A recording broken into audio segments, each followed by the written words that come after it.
Hello বন্ধুরা, গ্রামের রান্না পিয়ালির সঙ্গে সকলকে স্বাগত জানাচ্ছি। আজকে পেঁয়াজকলির দুর্দান্ত একটা রেসিপি তোমাদের সাথে শেয়ার করবো। ভিডিওটা স্কিপ করবো না, প্রথম থেকে শেষ পর্যন্ত দেখার অনুরোধ রইল।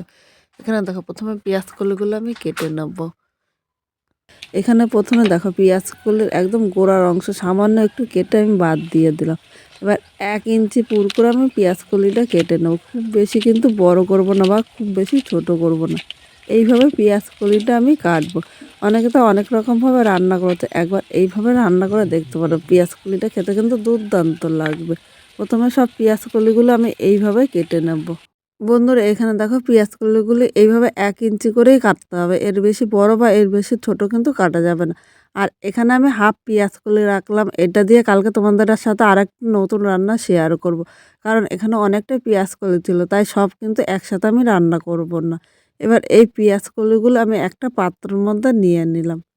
এখন পরিষ্কার জল দিয়ে এই পেঁয়াজকলিগুলো আমি 2 বার ধুয়ে নিয়ে আসবো।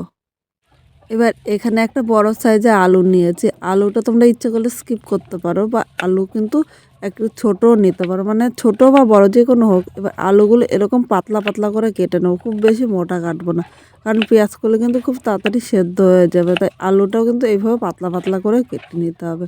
এখানে আলুটা কেটে নিয়েছি। এবার আলুটা কাটার সাথে সাথে কিন্তু জলের মধ্যে রেখে দিলাম, কারণ আলু কেটে এমনি রাখলে আলু কিন্তু কালো হয়ে যায়, পরে রান্না করলে খেতেও ভালো লাগে না। এইভাবে জলের মধ্যে আমি রেখে দিলাম। এবার মূল রান্নায় চলে আসলাম। এদিকে কড়াইটা বসিয়ে দিয়েছি। কড়াইয়ের মধ্যে আমি 1 চামচ সর্ষের তেল দিলাম। প্রথমে তেলটা ভালো করে গরম করে নিতে হবে। বন্ধুরা, এখানে তেলটা ভালো করে গরম করে নিয়েছি। আর রান্নার আগে কিন্তু এইভাবেই গরম করে নিতে হবে। এবার এই জায়গায় যে পেঁয়াজকলিগুলো কেটে রেখেছিলাম, একে একে সব পেঁয়াজকলিগুলো আমি নিয়ে নিলাম। এখন এর মধ্যে দেখো, বড় চামচের 3 ভাগের 1 ভাগ মানে স্বাদ অনুযায়ী লবণ নিয়েছি, ও ছোট চামচের হাফ চামচ আমি হলুদ নিয়েছি। হলুদ ও লবণটা এর সাথে নেড়েচেড়ে মিশিয়ে নেব। খুব জোরে কিন্তু আগুন দেবো না, মিডিয়াম আগুনে পেঁয়াজকলিটা ভাজতে হবে, কারণ পেঁয়াজকলিটা কিন্তু খুব বেশি ভাজা যাবে না। এখানে হলুদ ও লবণটা নেড়েচেড়ে মিশিয়ে নিয়েছি। এবার ঢাকা দিয়ে 2 মিনিট রান্না করে নেব।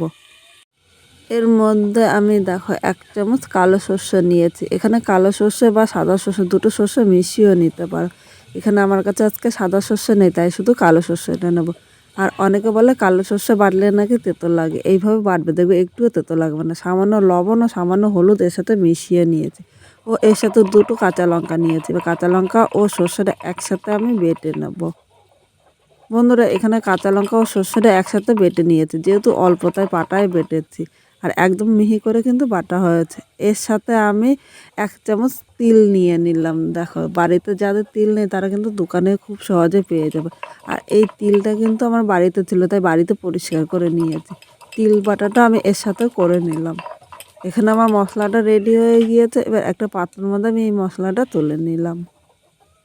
এদিকে এবার ঢাকনিটা আমি তুলে নিলাম। এখানে দেখো, পেঁয়াজগুলি কিন্তু খুব বেশি ভাজা হয়নি, এইভাবেই হালকা ভাজতে হবে। আর এইভাবে হালকা ভাজলে কিন্তু পেঁয়াজকলির রঙটা ঠিক থাকবে। এখন আমি এই পেঁয়াজকলিগুলো তুলে নিলাম।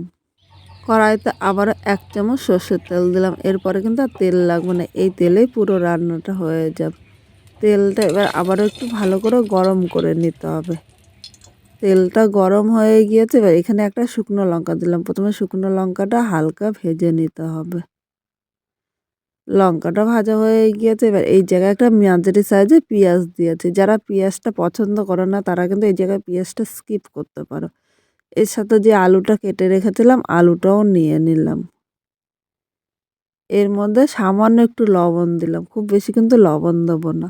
এবার লবণটা পেঁয়াজ ও আলুর সাথে নেড়েচেড়ে মিশিয়ে মিডিয়াম আগুনে 1 থেকে 2 মিনিট ভেজে নেব। দেখো, খুব বেশি কিন্তু ভাজতে হবে না। লবণ দেওয়াতে আলুটা কিন্তু খুব তাড়াতাড়ি নরম হয়ে যায়। এখন ঢাকা দিয়ে এইভাবে কিন্তু আলুটা ভাজতে হবে। 2 মিনিট পর ঢাকনিটা তুলে নিয়েছে। আলুটা দেখো অনেকটাই কিন্তু নরম হয়ে গিয়েছে। আবার একটু নেড়ে চেড়ে নিলাম। এবার এর মধ্যে আমি হলুদ নিয়ে নিলাম।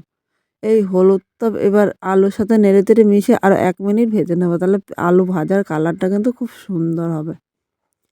এখানে দেখো, আলুটা কিন্তু লাল করে ভেজে নিয়েছে। আর এর থেকে বেশি ভাজবো না, এর থেকে বেশি ভাজলে কিন্তু পুরা পুরা লেগে যাবে। এবার এই জায়গায় আমি যে মশলাটা করেছি, মানে যে বাটাটা করেছি, আমি তার মধ্যে সামান্য একটু জল নিয়ে একটু পাতলা করে নিয়েছি। এবার এই বাটাটা আমি নিয়ে নিলাম।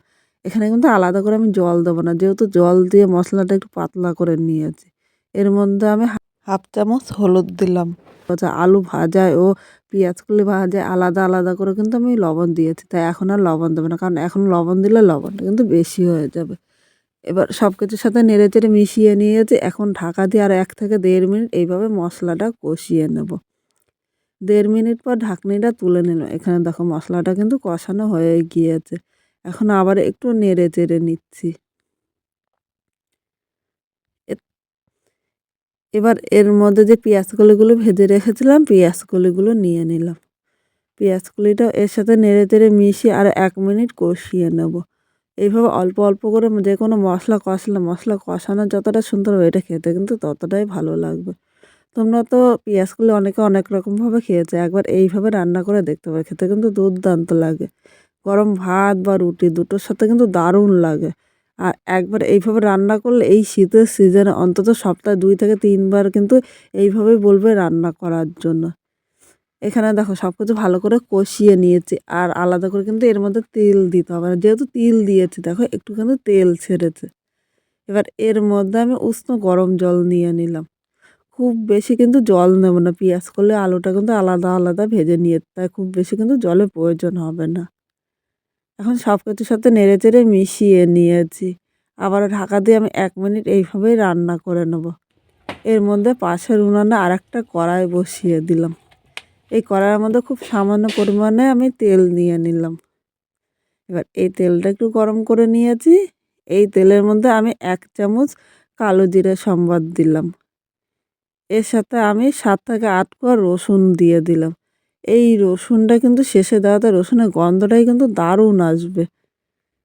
এবার এই জায়গায় দেখো 1 সেকেন্ড ভেজে নিয়েছি। এবার এইটা আমি হাতানোর সাহায্যে নিয়ে নিলাম। নিয়ে এবার এর মধ্যে দিয়ে দিলাম। এখানে সবগুলো নেওয়া হয়ে গিয়েছে। দেখো দেওয়ার সাথে সাথে সুন্দর একটা কিন্তু গন্ধ বেরিয়েছে। এই গন্ধেই কিন্তু পেঁয়াজ কলিটা কিন্তু আরও ভালো লাগবে। এবার নেড়েচেড়ে মিশিয়ে নিয়েছি, আর 1 থেকে 1.5 মিনিট এইভাবেই রান্না করে নেব। আজকে খুব সাধারণভাবে পেঁয়াজ কলিটা রান্না করেছি। তোমাদের কীরকম লাগলো অবশ্যই কমেন্ট করে জানাতে কিন্তু ভুলো না। নতুন কোনো বন্ধু আমার এই ভিডিওটি দেখতে আসলে ভালো লাগলে একটা লাইক, শেয়ার ও কমেন্ট করো ও সাবস্ক্রাইব করে পাশে থেকো, যাতে নতুন নতুন ভিডিও আপলোড করলে সবার আগে নোটিফিকেশান আপনার কাছে পৌঁছিয়ে যায়। এখানে পেঁয়াজ কলিটা হয়ে গিয়েছে, নামিয়ে নিয়েছি। এইভাবে রান্না করো, গরম ভাত বা রুটি দুটোর সাথে কিন্তু দারুণ লাগবে। তোমরা তো অনেকে অনেক রকমভাবে রান্না করেছো, একবার এইভাবে রান্না করে দেখো। একবার খেলে সপ্তাহে 2 থেকে 3 বার এইভাবে কিন্তু রান্না করতে বলবো। আর এটা ভাত বা রুটি দুটোর সাথে কিন্তু দুর্দান্ত লাগে। অবশ্য তোমরা বাড়িতে যদি রান্না করো তাহলে কমেন্ট করে জানিও যে খেতে কিরকম হয়েছে। এরকম এরকম আরও নতুন নতুন রেসিপি পেতে আমার পাশে থেকো।